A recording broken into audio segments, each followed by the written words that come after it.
Conservative.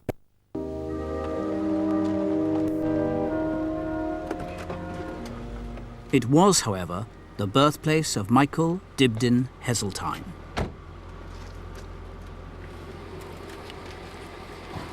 Well, that's an extraordinary thing. 21st of March 1933, that's where I was born. We used to have an Alsatian dog called Bob. He used to guard my pram.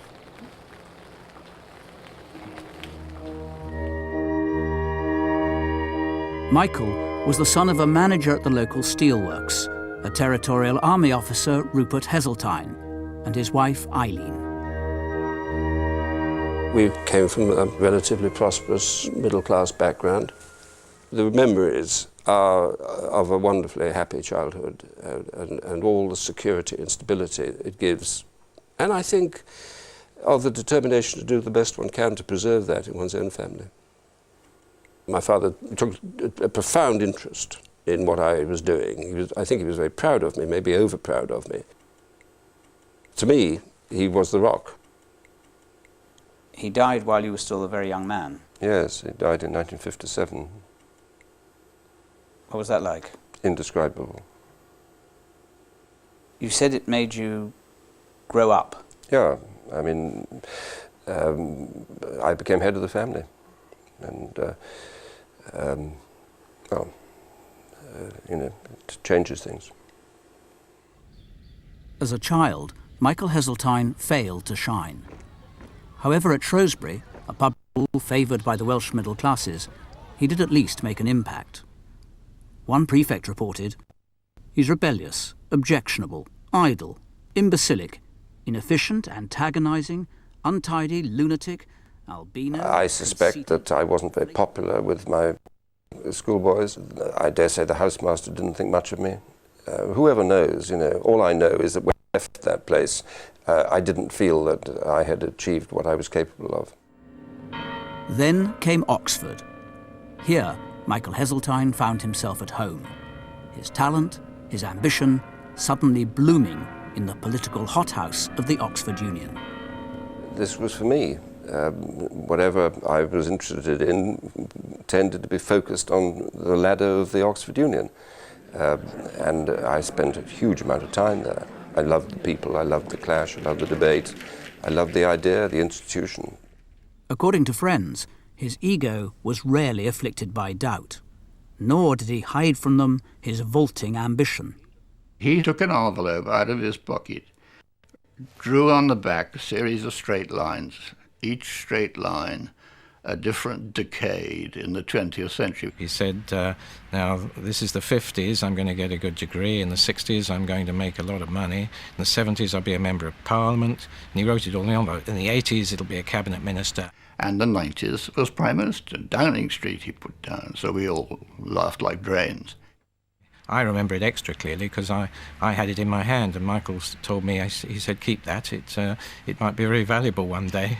Of course, I didn't keep it. I wish I had now. It does show a side to Michael's character that is relevant to the sort of man he is.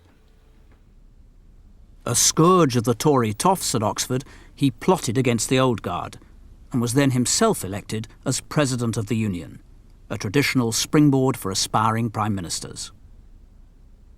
But first, he needed to make money. He got a job as a trainee accountant. I had a red velvet waistcoat, suede, long blonde hair, and I was in an accountant's office in the City of London, and they must have taken one look at this and said, what on earth have we got here? Heseltine was in a hurry and ready to take a risk. Turning from accountancy to property, he invested £1,000 from his grandparents in a run-down hotel in West London. It was quite an experience because this hotel was over the Central Line, and when people to come in, you had to get them to sign the book before the whole thing started to shake like this.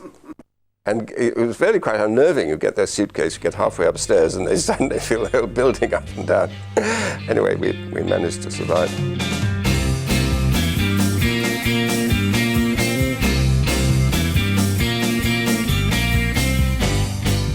By the 60s, the property developer had moved into a new business as a magazine publisher.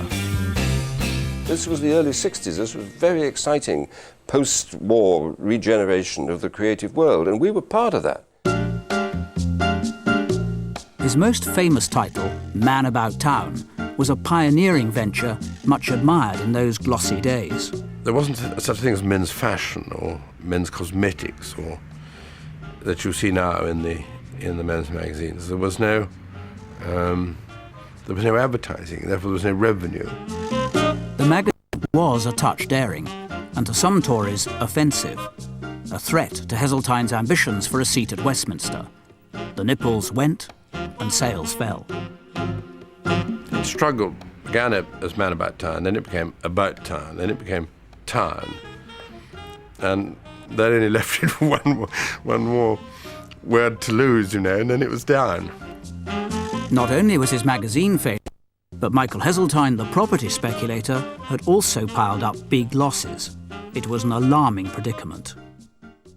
It was hairy, really hairy, and it got to the stage when, on a Friday night, the finance director of the company would turn up with a list of creditors, and there were 3 columns. This wasn't all the creditors, there was just 3 columns. Solicitors' letters, column 1, writs, column 2, and writs 14 days ago, column 3. And I've always said to anyone who wants to survive in the capitalist system, always pay column 3. We lived absolutely on a knife edge, and he worked terribly hard, and on Saturday mornings we would go into the office and look at the bills and see what we could afford to pay and what we couldn't. In today's money, his debts were almost $250,000. He was on the verge of insolvency, a disaster for anyone ambitious for a major role in public life. His only hope was a last-ditch visit to the bank manager. Explained the problems. He said, "How much do you need?" I said, "I need £80,000. He said, "What have you got?" So I said, "I've got a house, a car and a watch." He said, "I'll take the lot." And then he stood up and he offered me his hand. He said, "I'll say goodbye to you now, because this is my last official engagement for the Nat West. I retire tonight." And I have said a prayer to help him every day since. I can only tell you that as the new year dawned, I got an anxious voice from his successor. "You'd better come and see me," he said. But the deal was done.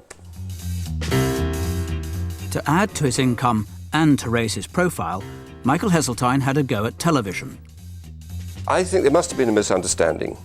I thought it was a political interview, but it was personality in the widest, and it couldn't have got much wider, sense of the word. Miss World 1963, Carol Drone Crawford from Jamaica, age 20, height 5'4", vital statistics 34, 22, 34. When you actually were walking in front of the judges, first of all you had an unusual swimsuit on, but did you have any other sort of tactics? No. I had 7 minutes. I think I asked her about 70 questions. Did you smile at them or wink at them or anything like this? No, I didn't. You just stood there? No matter how wide I tried to couch the question, like what's your favourite part of London, I got a yes, no or an And by the end of 7 minutes, the sweat was streaming down my brows. I was getting desperate. I couldn't start asking the same questions all over again. It was pretty hairy. Despite the turbulence of his business career, the would-be Prime Minister was always on the lookout for a seat at Westminster. And in 1966, at the age of 33, he was duly elected to Parliament. Michael Heseltine was on his way. It is now 25 years since his first speech from the platform. He was a precocious showman. We are involved in a struggle for the very heart of society. The threat to nationalise our aircraft and shipbuilding industry is not just a threat and an erosion of freedom for those industries. It is a challenge to us all. We shall fight it with all our parliamentary strength.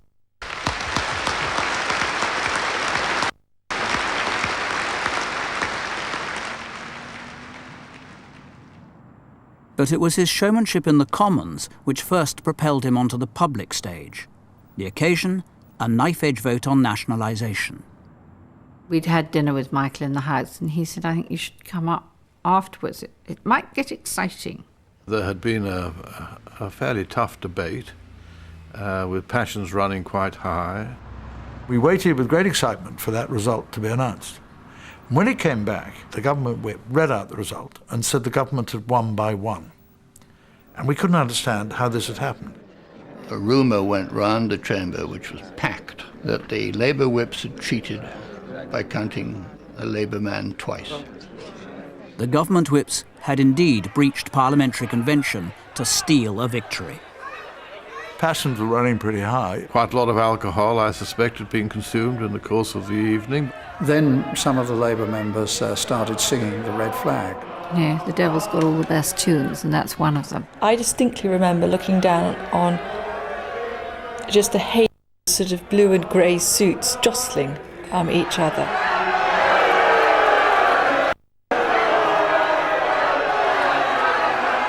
One or two blows were exchanged, I think. Suddenly I looked out of the corner of my eye and I noticed he'd picked a mace and had started to twirl it round his head. The mace is a solemn symbol of Parliament's authority. Shock horror. Willie, with his jowls shaking, said, "You can do anything in the house, but you cannot touch the mace." I think one of the things was that the mace is very light. It looks very heavy, but actually it's hollow. And so, you know, this gesture of him sort of bop somebody on the head with it arose from that. I mean, it was Tarzan waving things around a bit, you know. It was never waved or anything like that. It was a most organised, deliberate gesture. I don't think it was a calculated thing at all. He simply lost his cool. I didn't lose my cool. I offered them the mace, which was the gesture commensurate with what they were doing. I quickly took the mace off him and put it down beyond the table.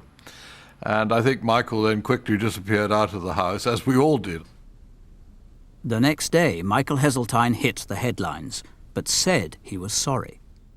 I think that it probably doesn't do the dignity of Parliament any good, and I understand that, and I greatly regret it. I remember listening to the apology and thinking, if this man is genuinely apologetic, well, I'd be very surprised. Heseltine himself paints a loftier portrait of his role in that notorious fracas. Above the fray, he was a virtual arbiter of justice. They cheated. That is the issue. They got their legislation by cheating. And the one thing I will not tolerate is people who cheat in that way. And that is actually, as the story unfolds, has always been the point at which I dig in. In any case, Tarzan was born, a tag that would stick to his great political advantage. Certainly, it elevated his status enormously in the party. He was a man who was prepared to take on Labour at his most extreme. That autumn, he electrified the party conference with a sustained onslaught against the Labour government. The reality lay in Blackpool last week, a one-legged army limping away from the storm they had created. Left, left, left, left, left, left, left.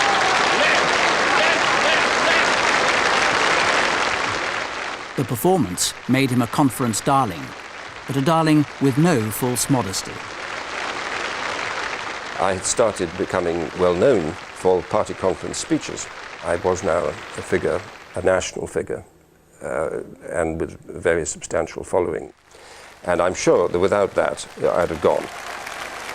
His leader, Margaret Thatcher, distrusted this rising star from the very start. Michael was a very able orator. He could put his view very well to a party conference and very well in the House. He was not so good at formulating policy. And I think one of the mistakes often that the press and public make is if a chap's a good orator, he'll be a good minister. The two things are quite different. But Margaret Thatcher had no trust. Her future rival was growing in power and popularity. Impossible to ditch.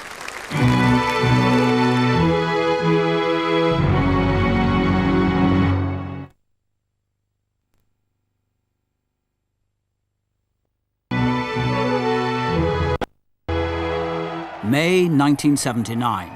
The Tories are in office once more. Where there is discord, may we bring harmony. Where there is error, may we bring truth. Where there is doubt, may we bring faith, and where there is despair, may we bring hope. Michael Heseltine knew he'd be in the cabinet, but he expected a rather better job than the one that was on offer. When I went to see Margaret in Downing Street, she said, "I'd like you to be Energy Secretary." And I might say my face fell a mile. I just saw that as just trying to preside over massive nationalised industries and spending one's time trying to deal with the unions that effectively ran so much of them. So I said, no, I don't want to do that. I think there was a real feeling in the back of Margaret's mind at all times that Michael shouldn't have a job really central to the economy. She felt he was by nature an interventionist. Heseltine's defiance worked. He got environment, an ideal post in which, being for once in step with Thatcher, he could sell her most radical policy with his own brand of personal conviction. We shall give a legal right to council and new town tenants to buy their homes at market value, but subject to a discount. However, the appearance of harmony between Heseltine and his leader concealed a friction which was eventually to corrode the relationship. She was extremely difficult to deal with. I can remember going with my permanent secretary to discuss housing policy.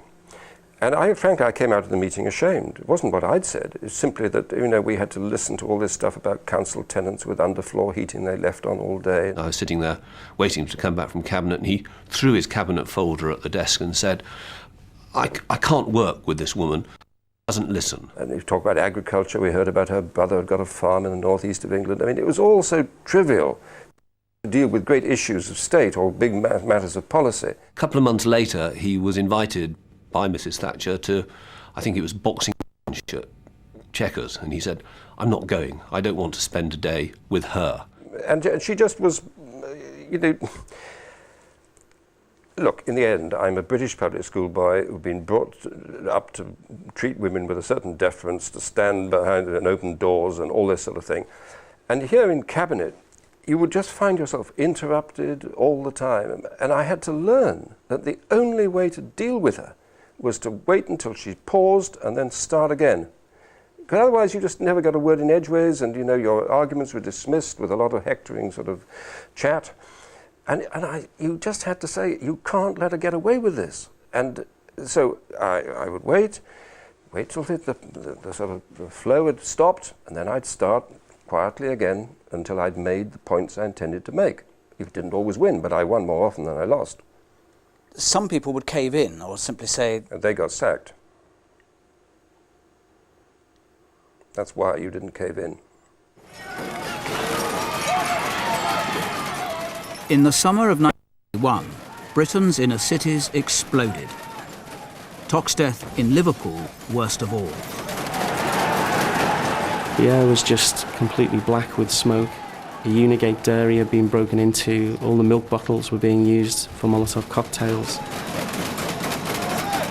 Hearing the constant sound of police banging the truncheons and sirens and alarms and whistles and chanting, you just felt like the whole city had just descended into anarchy. Hundreds of police officers were injured. One rioter was killed. The damage to property, £7 million. When riots broke out in Toxteth, and indeed in other English cities, there was real concern in Whitehall. Nothing like this had happened before. Civil servants didn't know where it would end up. Ministers didn't know where it would end up. Unemployment in Toxteth among the black community was almost 60%. The riots served a notice on the government that in the inner cities at least, Thatcherism was failing. I've never been anywhere where I've felt the pall of defeat so heavy over a district. There was a deeply hurt community, and there was a lot of anger that needed to be heard and taken seriously. The government did indeed take it seriously. I think everyone is horrified, and as well as being very concerned indeed that anything like that could happen again here. We must try to find out why. I don't think there's a simple explanation. Michael Heseltine seized the moment. He would leave Whitehall and focus on Liverpool to the exclusion of all else. A huge political gamble. It put him at the very heart of a very hot story. Are you in the same company? Hello. How are you? Nice to see you. Hello. His message was simple. I'm here to listen. If you wanted to say something to him, it was a little bit like running alongside the bus, because he was in a hurry, and you had to say what you wanted to say fairly quickly. It's so easy to sit in an office or to listen to official views and all that, and they're very sensible and they're very well put together, but it's very important to talk to the people and just sort of see what they say. That phrase, I'm here to listen, is a standard stock phrase from politicians, from anybody who's not going to do anything. If he said it once, he must have said it 10 times. It was like a mantra. I do not have a pot of gold. And what he was saying was, I'll come here and do what I can, but there's no money.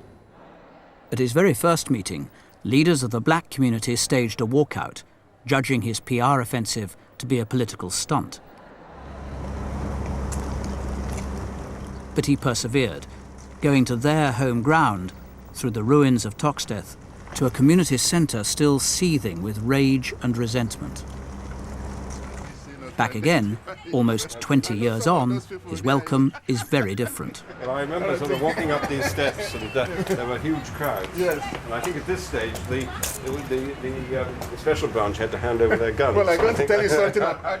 Special branch man we brought up from London who was protecting us gave me a brown envelope and said, "You stay in the car." And I said, "What's in the brown envelope?" He said, "It's my gun.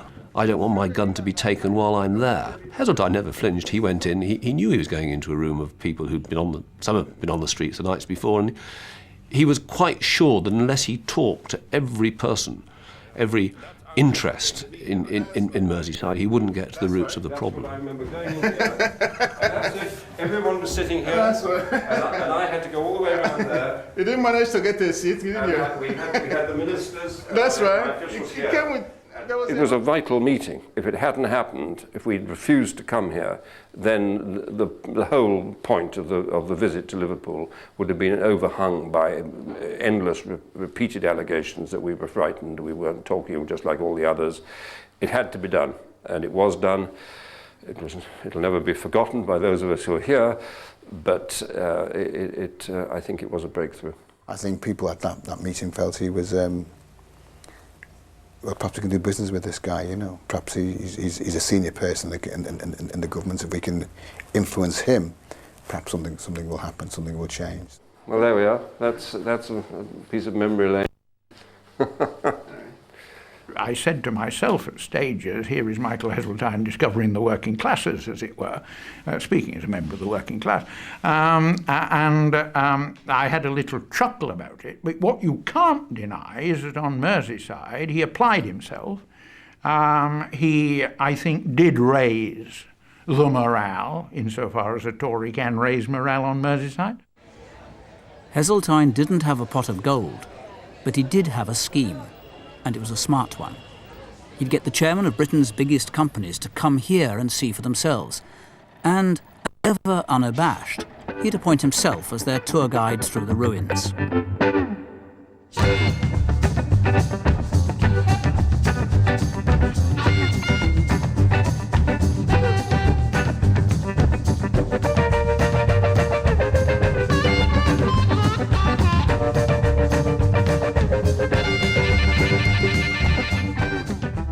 Well, I think the effect of being taken around the site places in Liverpool was that people were very awestruck at what they were seeing. They were seeing literally acres of housing that had been destroyed.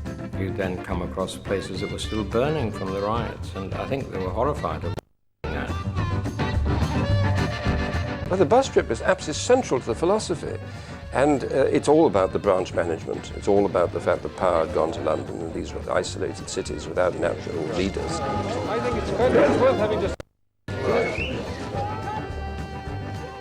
I sat them all down in the Adelphi Hotel for tea. And this was the moment when they thought the big touch was coming and I was going after their money. And so I stood up and I said, "I'm only going to ask you for one thing." Whereas 30 heads went down like this. You know? And I said, "I don't want your money." 30 smiling faces sort of sat up again. All I want is for you to delegate to me for 1 year one of your brightest young managers to come and think these things through with my officials in the department. And they were so pleased that there was no money involved and they could get back on their train that they did it. Michael Heseltine, his element. Michael's heart beat with it. He really felt very committed to it. He was the managing director, and he loved being the managing director. And for a time, he was the managing director of Liverpool. One day he did a tour around the cathedral, and he looked out, and there was this vista of wasteland. And he talked about his vision, about one day there will be houses here, and people will want to live in this part of the city, and we will make the city a living, breathing, vibrant entity again. I think what we did was to create a new sense of can-do in the city. And above all else, what we did was to fuse the strengths of the public and the private sectors, to get people to work together. The minister did make an impact. There would be new houses, and the Albert Dock was transformed from decay into a tourist attraction. And there was more. But his intervention in Liverpool found more favour with the opposition than with some of his cabinet colleagues. I think there were a good many of us who had doubts about Michael going to Liverpool after the Toxteth riots. Indeed, there were some of us who doubted whether people should be rewarded at all for rioting. It was almost an invitation to people in Birmingham or Newcastle or anywhere else where there were difficulties to riot in order to get attention. And that is no way to run a country. I think Liverpool was Michael Heseltine's finest hour. He recognised the problem. He had proper sympathy for it in a way that some Tories didn't. He thought they needed help in proper one-nation Tory style. I would certainly have agreed with Michael that there was a lot to be done in Liverpool to reconstruct, but I think it should have been done by both stick and carrot, and not just a rich diet of carrots. Michael Heseltine went to the Tory conference that autumn, resolved to sway sceptics in his own party, urging them to offer black people and poor people compassion, not a cold shoulder. In those days, in that gathering, it was a speech of rare courage. There's one labour exchange in central Liverpool where there are 20,000 people unemployed. We must realise the scale of impact of concentrated unemployment, the hopelessness that it creates. What talk of equality, of opportunity? What does it actually mean, those words, in the inner cities today? What does it mean to the black communities? We now have large immigrant communities in British cities. And let this party's position be absolutely clear. They are British. They live here.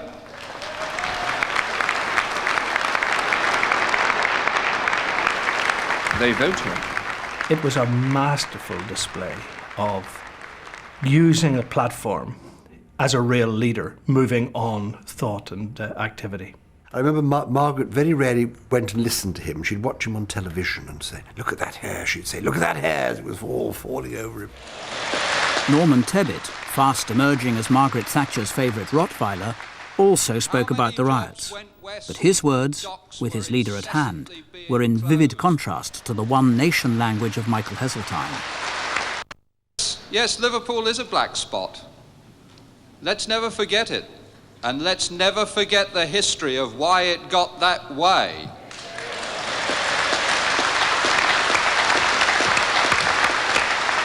How many jobs went west as it was out, brothers, and they came out once again from factory after factory. Let's not forget what caused the unemployment. I grew up in the 30s with an unemployed father. He didn't riot. He got on his bike and looked for work, and he kept looking till he found it. I thought it was despicable. It was a quite deliberate attempt to recover for the right of the party the balance that my speech had self-evidently shifted.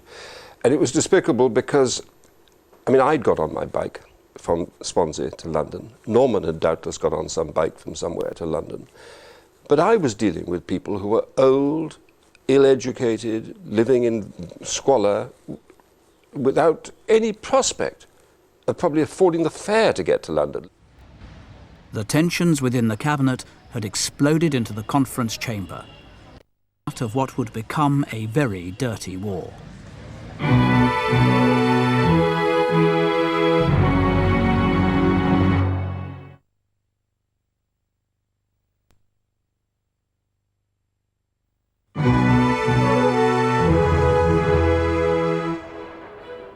The victory in the Falklands was a triumph for Thatcher, but she still had to reckon with Michael Heseltine. By now he was such a big and hungry beast in the Tory zoo that she was almost bound to promote him. Margaret Thatcher was never keen to see Michael Heseltine playing any major role on the economic front because she distrusted his basic philosophy while valuing his tremendous political talents. And I think she chose very skillfully in making him Defence Secretary because that was a crucial area of policy. It was one of the trump cards, if you like, the Conservative Party had in the 1980s. To me, being Secretary of State for Defence in the Tory government is one of the greatest honours that you can receive and one of the greatest signals of trust in your abilities and your judgment, because you are carrying responsibility of life and death. His most pressing task was to counter the growing public hostility to the deployment of a new generation of nuclear missiles on British soil. His target, the Campaign for Nuclear Disarmament, CND. The decision had been taken to deploy American cruise missiles in the UK without any democratic debate. None whatsoever. People like us thought that was wrong. CND could marshal upwards of 100,000 demonstrators at any time, passionate but peaceful, articulate and resolute, but anathema to the Secretary of State for Defence. I despised them. I felt deeply and strongly that they were wrong, and many of them were motivated for reasons which had nothing to do with Britain's self-interest. I do believe, that one was fighting a battle for the security and safety of the Western world. So this was not a sort of game. I mean, this had to be won. Heseltine was tailor-made for this campaign, but CND was not impressed. I think, frankly, most of us thought that the stunts that he went in for, the flak jacket and the parades, were very much a case of his making himself look foolish. Fascist bleeding pigs! Though his role as defender of the nuclear faith, Heseltine refused to meet his adversaries in public debate. We tried to engage in the debate, and we thought the government of the day should actually be responsible and should engage in that debate, but clearly they refused to do so. She thinks that you didn't have the guts to debate the issues with her. She doesn't think that. It's the oldest trick in the business. We are a free people! She had it all her own way if ever I had accepted it, and I wasn't going to make myself such a fool as to do that. My problem was trying to get that message over to a British public so he hasn't got the guts to do it, you know. We wouldn't have a chance. And I anguished over what to do. She was a very pretty, attractive woman, seemed extremely reasonable. If CND was smart, Michael Heseltine thought he was smarter. He picked his moment, choosing to address a Tory rally a stone's throw from Green on Common, the epicentre of the anti-nuclear protest. Anne and I got to the meeting. It was mayhem. All these women screaming, ranting, raving, shouting. I needed a police escort to get me from the car to the hall. Halfway through the mob, the police, with me in the middle, literally began to bend under the weight of the pressure of these people. I had never really experienced, women behaving like that. And I found it somehow more sinister that it was my own sex, rather than, you expect sort of yobbers, but you don't somehow expect that sort of really vicious behaviour from women. Michael Heseltine played it for all it was worth. I had it game, set and match, because I just stood up when I got to the meeting, by which time it was being covered extensively. went in my pocket and said, I don't debate with the mobs on the street. I am a democratically elected Secretary of State. In Parliament, I will debate. And the press the next day was sensational. It changed the whole tone of the debate. The missiles duly arrived, but the demonstrators, often ignoring CND's plea for non-violent protest, refused to admit defeat. I had to fight my way through picket lines of mobs on the campuses of this country. Wherever one went, there they were. And there's not that... And you didn't relish that? It was very frightening. Seriously frightening? Seriously frightening. Seriously frightening. I mean, there was a brick that missed me by about that much and smashed. So eggs were commonplace. I mean, they don't hurt much. I don't advocate it, but you can survive eggs. But the bricks get nasty. Heseltine was a hero to his party. But in cabinet, he was locked in combat with a familiar adversary. The issue was a defence contract for 2 new frigates, the bidders Swan Hunter on Tyneside and Camel Laird from Liverpool. Camel Laird had been involved in what one might call the Liverpool sickness, a lot of industrial troubles and therefore late and poor quality work. And I didn't really believe their promises for the future. Which from Michael Heseltine's standpoint was not the issue at stake. Norman Tebbit instructed Camels to bid for only one of the 2 ships, while Swans went on for the 2. Behind your back? Oh, he never told me.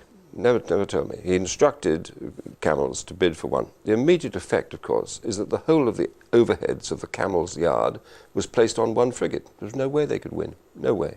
And therefore they lost. I think there was a lot of argy-bargy between Michael and I as to who was trying to rig the process. He was in the best position to do so because he was the Secretary of State ordering the ships. But I think it's fair to say that I was backing Swans. I took the matter to Cabinet because this was a cheat, and I would not tolerate that. So we had this big conflict, which had to be resolved eventually in Cabinet Committee. She summed up the Cabinet on his side. I hands down in that committee and was rather pleased with myself. I said at the end of the Cabinet I wouldn't accept that decision, and nor would I have done. It was a resigning issue? Yes, I would have resigned. It was a cheat. Not ever let somebody behave in that way, because they'll do it again, you know. It seemed on such a ridiculously small issue. I mean, he would have been a laughingstock, I think, if he had actually resigned over this one tiny frigate order. Either way, the threat worked. Michael Heseltine was not yet to be thwarted. Norman Tebbit was required to back down. We eventually decided the best thing to do was for me to concede. So the Prime Minister overturned the ruling that she'd given at the end of Cabinet in order to resolve the dispute. But she hated that. She hated that, and I think that when the Westland affair blew up a little bit later, she was in no mood to humour Michael Heseltine a second time.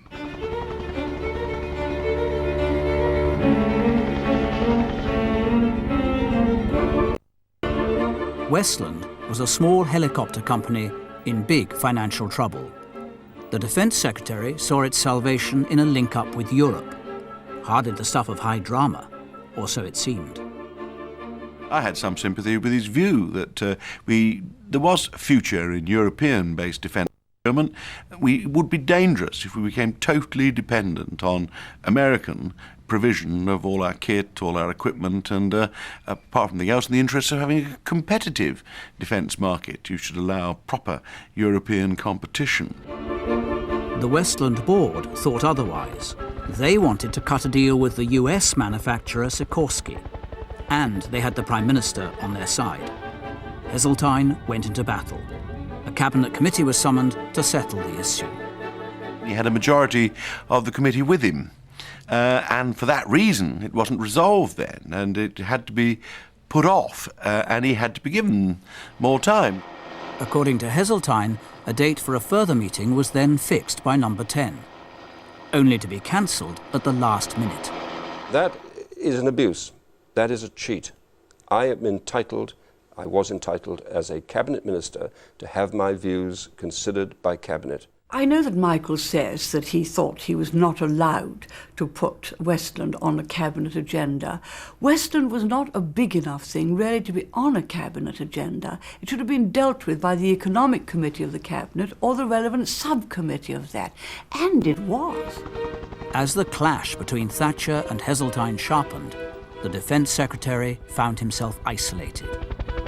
You had a company that was in financial trouble, you had another company that wanted to buy it, and you had this cobbled together, invented by politicians, alternative consortium. How could you possibly think the latter was preferable to the former? One was all on paper, all in the imagination, and the other was a real live business. A conflict over the future of a small firm in the West Country had now erupted into a fateful struggle. A matter of high principle, or the inevitable clash of two outsize egos. It wasn't really about Westland. Who cared about Westland, this potty little company in the West Country? It was nothing to do with that. It was a clash of personalities. It was who's going to get his way, he is or she is. And as a humble civil servant sitting in Number 10, one had a feeling of foreboding that here was a clash of the titans in the making, and probably the fallout would drop on people like me who could do very little about it. Certainly the row was by now headline stuff day after day after day, fed, I will be frank, by both sides. The personality problem was aggravated because Michael Heseltine was always in touch with the press, always ready to try to use them to further his own purposes. I was at that stage fighting for what I believed to be an important principle, and my political life that was obviously associated with it. We realised very early on that we were participants, which is strange for reporters and a bit unnerving to suddenly find the phone rings at home and it is Michael Heseltine. And then you're approached from the other side, or then Bernard Ingham, the press secretary, is on to you. According to Michael Heseltine, the Prime Minister a formidable pressure from across the Atlantic. Long after the event, I heard that Al Haig, who had been, of course, Secretary of State in America at the time of the Falklands and had been therefore helpful to Mrs. Thatcher, was reputed to have said, "I called in my marker." And what do you think he meant by "I called in my marker"? He obviously must have rung Mrs. Thatcher and said, "Look, you know, remember what we did." Your charge is that she was improperly influenced. I can only quote, "I called in my marker," from a former Secretary of State in the American administration. And I think that she should have told us that such pressure had been brought to bear. In December 1985, Margaret Thatcher summoned her closest allies to discuss the Heseltine problem. Well, I knew Michael would cause trouble. That was in his nature. But I had given him every opportunity to be a very good member of the team. Mrs. T then said, well, we shall have to fire him then, won't we? And so I said, well, Prime Minister. He may well be justified, but I have to tell you that Michael Heseltine is winning this argument, and that if indeed you do fire him, then I think that he will attract great sympathy and he will become a martyr to the European cause. Is that what you want? In a crude attempt to smear Heseltine over Westland, someone chose this moment to leak a confidential letter to him from the Solicitor General. It was a botched effort, which merely left the impression that Margaret Thatcher's government was unravelling. At the next cabinet, either Thatcher or Heseltine would have to back down. The night before, we had dinner together, very late at night in a local restaurant, and he said, he was telling me what he would not be able to accept. And I said, but if it doesn't happen, he said, oh, it'll be fine, it'll be all right, I'm sure we'll sort it out. But I said, if you don't, I said, you're going to have to resign, aren't you? He looked at me and he said, yeah, you could be right. I think she entered that last cabinet in the belief that a line had to be drawn under this affair once and for all. But she manoeuvred him. She was out to humiliate him, I think. The cabinet had split, I think, 21-1 against Michael. By and large, it was 1-1, hammer and tongs. Michael and Margaret, both of them exhibiting one of the features of their conversation, which I'm afraid I slightly share myself in other contexts. Neither would allow the other to finish a sentence before coming in and going back at the other. The cabinet meeting was in full swing. We'd all of us, say Michael, decided we must exercise the principle of collective responsibility. And suddenly Nick Ridley raised the question of who should approve the press statements of Michael Heseltine, the Secretary for Defence. I put it to him, and then Nick Ridley put it to him twice. Michael said, well, I must approve them. I'm the head of the department. And the Prime Minister said, oh no, as this involves other departments, everything must come through me. It must come through Bernard Ingham, her spin doctor. The difficulty was Michael. Would he accept that? No Secretary of State for Defence is going to tolerate that. You would have been made a laughingstock. He closed his cabinet folder and he said, as collective responsibility is broken down, I can no longer serve in this cabinet, and walked out. Leaving an empty chair and a very silent cabinet with a prolonged pause following his exit from the room. It was all somewhat weird because nobody was actually quite clear whether he'd gone for, as Americans would call, a comfort break, or whether he'd actually left. Silence was broken by Margaret saying, well, I think we'd better have some coffee. And everybody laughed because it kind of broke the tension. Outside number 10, a startled cameraman scrambled to catch his soundbite. It's wrong for me to say anything at this instant. I have resigned from the cabinet and I will make a later today. It was desperately, desperately sad, and he thought he was a goner, really. It was, again, a silly issue on which to resign, a really silly issue on which to resign. But Michael Heseltine counters that he was left with no option. I would have looked neutered. From number 10, the Ingham machine would have gone to work, and they'd have said, he's finished. This is what happened. Do you remember all the sort of the stuff about, not one of us? It was all that sort of poison that used to come out when somebody was on the slopes. And I'd have had the full wrath and venom and trickery, frankly, of the number 10 publicity machine thrown against me. In effect, Michael Heseltine had been cornered by Margaret Thatcher. I had no interest in resigning. It's completely out of character of me that I should actually want to give up one of the most exciting and responsible jobs in a field of career that I loved, to spend 4 wasted years before I was back in government. 4 years of my life were invested in that issue of principle. Tarzan may have been down, but he was by no means out. He was to be back with a vengeance. The Prime Minister herself and her political advisers took to that Michael Heseltine was a bit of a busted flush out on the backbenches. She became extremely disillusioned with him, and he became her number 1 enemy. He is a man of first-class political talent. There aren't many Michael Heseltines in politics on any side, and you don't lightly discard one. If we'd had Michael Heseltine as leader, it would have been all hell let loose. You can see part 2 next Sunday at the earlier time of 10:45.